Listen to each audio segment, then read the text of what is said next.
So our first sequence is a squat mobility sequence. So we've got Johnny just warming up with a couple full depth squats. And now we've got him in a full depth squat position doing internal and external rotation actively from the hip. So fully internally rotating the right hip now, and now fully externally rotating that right hip. And back to the starting point. And getting into his second position, doing a forward duck waddle, shifting his feet forward, small steps forward, and small steps back to the starting point. And transitioning into the next sequence, which is a lateral reach. So shifting his right leg out, keeping his center of gravity over his base of support, staying nice and low, slow and controlled with each reach. And now back to the left side. Again, slow and controlled is our goal here. Last one, back to the starting point. So we got the front leg in 90 degrees, back leg 90 degrees.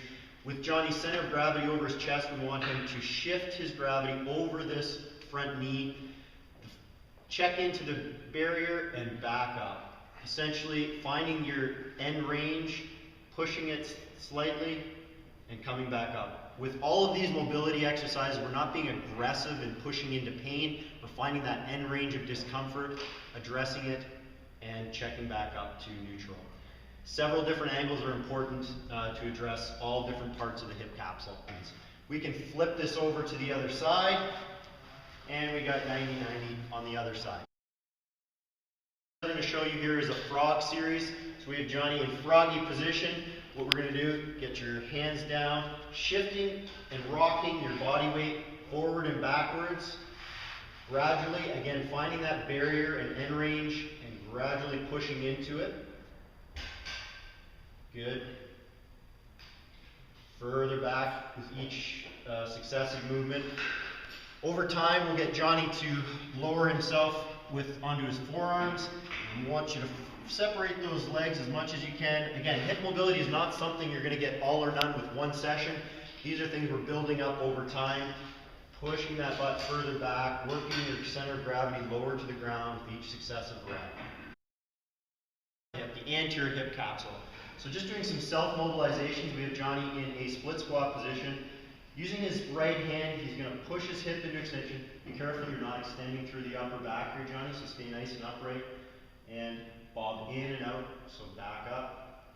Good. Again, you're flossing into that end range extension of the hip, trying to create a fulcrum of extension through the hip joint itself. Now, as a sort of add-on to this, we can get Johnny with his right hand to grab his right leg. This is going to address the two joint muscles, your rec fem muscles that cross the hip as well. And again, same thing, using the hip to drive forward, not aggressively, just finding that end range tension on the front of the hip and moving your body with gravity into that end range. Good. And back up. Fire hydrant. Start loosening up the hips. You're going to get down on hands and knees. You want to try to keep your arms straight. Don't turn your body as you do this. You're just going to take your knee on one side and you're going to lift it up as high as you can get it and then back down and go ahead and do a few of these. We usually get 6 on each side.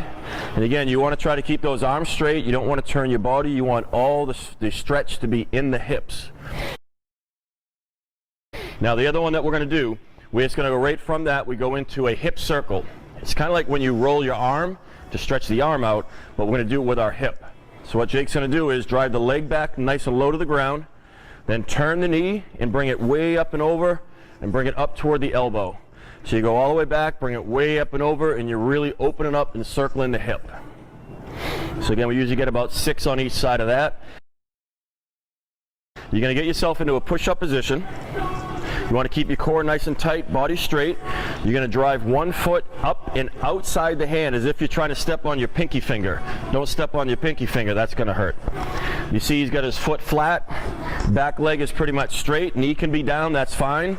And then with your back straight, you're going to push your hip slightly into the ground and it really opens up. You can see the hip on the up side, the leg that's up, and it's also getting the hip flexor on the side that the leg is straight.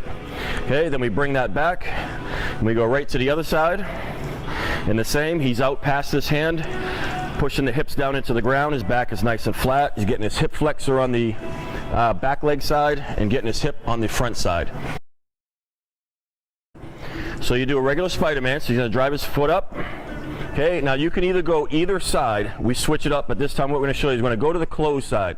So the hand that's where the knee is up, you're just going to turn and slowly turn your whole body, look up to the ceiling, point and look, get a nice twist, and then come on back.